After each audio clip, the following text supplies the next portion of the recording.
Imagine being told that the best way to help veterans is by firing 83,000 of the very people who care for them.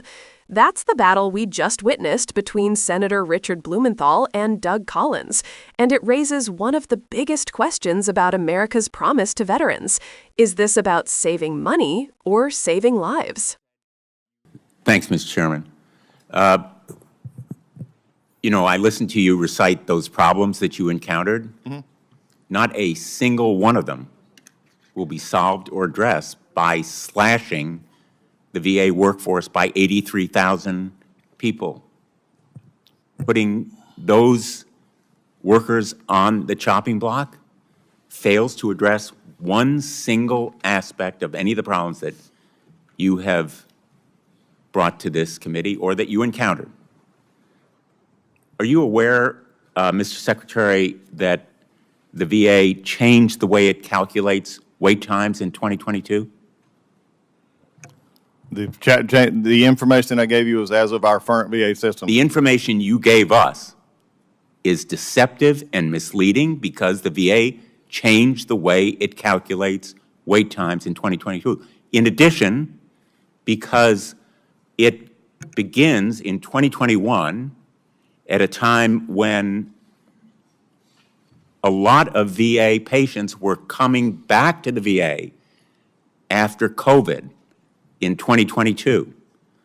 This information is fundamentally deceptive and misleading. I ask you to go back to the VA and correct it in a written submission to this committee. Mr. Chairman, I ask that we enter into the record an article that appeared in the New York Times entitled, "What Elon Musk Didn't Budget For, Firing Workers Costs Money Too." Are you aware, if there's no objection? Without objection. Are you aware of the costs that will result from firing those VA workers in compensation that has to be paid to them when they have been wrongfully terminated? Well, Mr. Chairman, Mr. Ranking Member, if you look at that from a perspective, there is cost to moving forward. There's been some issues here. I think one of the biggest things— You don't have a number for us, do you? No, because we've less than because you haven't calculated what it will cost 1% to of fire people those workers and then reinstate them when the courts tell you, as they will, that they've been wrongfully terminated. We're talking about less than 1/2 of 1%, Mr. Chairman. Mr. Ranking Member. You've thrown out numbers of thousands. This is exactly what I'm fighting against. When you use numbers that are not true. It may be a small part of your workforce, but they are the physicians. No, they are the surgeons. Mr. Ranking Member, I will not let you do that. I will not let you sit here and scare my veterans and scare my employees, because there's been you must have stuff that, again, you're looking at making a prediction in the future, because no one has discussed firing doctors or firing nurses. We have always said that we're going to keep frontline health care. Now, if we want to continue this message that these are out there when you have no knowledge of what you've just said, except speculation. Let's begin with and facts innuendo. right now. That is facts. Will you submit to us, which you have failed to do, specific positions where workers have been fired already? At this point in time, yes or no? We've submitted to that. You also said something that I need to address real quickly. We have. Well, wait a second. Please answer my question. Will you give us the information? We have given you the information requested it again and again and again. What positions have you terminated, and what's your plan for terminating in the future? Okay. First off, we will get you the information that you are. Our staff will check back with the plans for the future. This is an interesting thing. You would like I think what we're trying to do here is we're going through a process, which I talked about in my opening statement, that deals with career employees, that deals with professional staff and others outside consultants to see what is the proper size for our VA. You know, you're running out the clock. I know what the tactic is. We both know, because you've served in the United States Congress too. You can fill the air with words. But what veterans deserve is action and accountability. We've asked for this information repeatedly.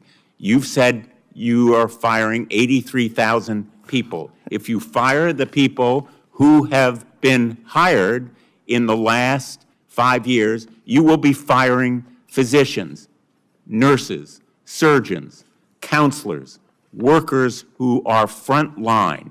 You cannot slash and trash the VA without eliminating those essential positions which provide access and availability of health care. It simply cannot be done. And you may give us a lot of verbiage here, but you're not giving us facts, and facts are essential to accountability. That's why you're supposed to be here, but you're not giving us the facts that we need. Thank you, Mr. Chairman. With all due respect, can I answer his question? You may answer. Thank you. With all due respect, there's verbiage being said from the dais as well. And dais, that I would like to say, as I have said already in this hearing, that there is a goal of looking at a 15% reduction.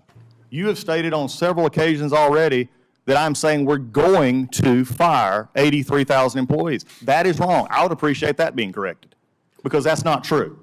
I said we're looking at a goal of how many employees we have and how many employees that are actually working in the front line taking care. I have doctors and nurses right now that do not see patients. Is that helping veteran health care? Yes, it does. No, it does not. Not when I need those doctors. Not when I need those doctors in a clinic. A doctor who consults, a doctor who advises, a doctor who looks at radiology reports, a doctor you're missing the who point. is overseeing and assuring quality. Absolutely, yes. Senator Tuberville. Thank you, Mr. Chairman. Thank you, Secretary Collins, for being here, and thanks to the veterans that are here today. When Senator Richard Blumenthal and Doug Collins clashed over VA cuts, it wasn't just another Washington shouting match. It was a collision over something far bigger: how America defines its obligation to veterans. Behind the heated words were two very different visions of what the Department of Veterans Affairs should be and how far we're willing to go to fund it. Blumenthal's argument was not just about numbers on a page. For him, this was about trust. He drew a hard line when he pointed out that slashing 83,000 VA jobs would not fix wait times, would not solve existing bottlenecks, and would not make care more accessible. Instead, he argued, such cuts would hollow out the very foundation of the VA, leaving veterans caught in longer delays, struggling to access doctors, and facing even more red tape in a system that already has cracks. To Blumenthal, those jobs aren't just salaries on a payroll, they're lifelines. They're the counselors handling PTSD, the radiologists interpreting scans, the surgeons and nurses on the front lines, the caseworkers helping veterans navigate an already complex maze. Cut deep enough, and those lifelines disappear. Doug Collins, on the other hand, came in determined to push back. He accused Blumenthal of fear-mongering and insisted that frontline care was never on the chopping block. He framed the issue as a matter of efficiency, not cruelty. In his words, no one is trying to take away doctors or nurses. Instead, the VA should be streamlined, excess bureaucracy reduced, and resources used more effectively. It's a message that resonates with many who believe government often grows bloated, weighed down by administrators who slow things down instead of improving them. Collins' stance reflects a conservative philosophy that sees reform, even dramatic cuts, as necessary to force accountability and efficiency. But here's where things get interesting. This isn't really just about efficiency versus compassion. The truth is, when you cut a workforce of this size, you're not simply eliminating middle managers. Healthcare is interconnected. A counselor who gets cut means veterans may spiral without support. A caseworker who disappears means benefits get delayed. A radiologist who isn't there means a cancer diagnosis comes later than it should. Efficiency in theory sounds good, but in practice, efficiency cuts often slice into muscle, not just fat. Blumenthal wasn't just angry because of policy. He was angry because he knows once those jobs are gone, they're gone. Rehiring doesn't happen overnight, and veterans don't get a second chance when their care is delayed. That's why he kept hammering Collins for details, demanding real numbers, demanding a concrete plan. Because at the end of the day, rhetoric won't help the veteran in pain, waiting for an appointment that may never come. And yet, Collins' pushback also highlights something worth considering. The VA has had real problems with inefficiency, waste, and even corruption in certain areas. Reform is needed, no one denies that. But the fundamental question becomes, do you reform by investment, by modernizing, by adding more hands on deck? Or do you reform by cutting back, forcing the system to do more with less? This is the heart of the clash. It's not just about whether the VA can survive an 83,000-person cut. It's about whether America sees veterans care as a sacred promise that must be protected at all costs, or as just another government line item that can be negotiated down. Because let's be real, if there's any group that should not be asked to pay the price of political austerity, it's the men and women who already paid the price of war. That's why this debate matters. It's not background noise. It's a test of values. Do we mean it when we say, support the troops? Or is that just a slogan we use on bumper stickers while quietly underfunding the very care they rely on? So the next time you hear about VA cuts or reforms, think beyond the headlines. Think about the veteran who comes home with invisible scars, who walks into a VA clinic hoping to be seen, not next month, not next year, but today. That's what's at stake here. What about you? Do you think reforms should come through cuts and restructuring, or through bigger investment and modernization? Drop your thoughts in the comments and let's talk about it.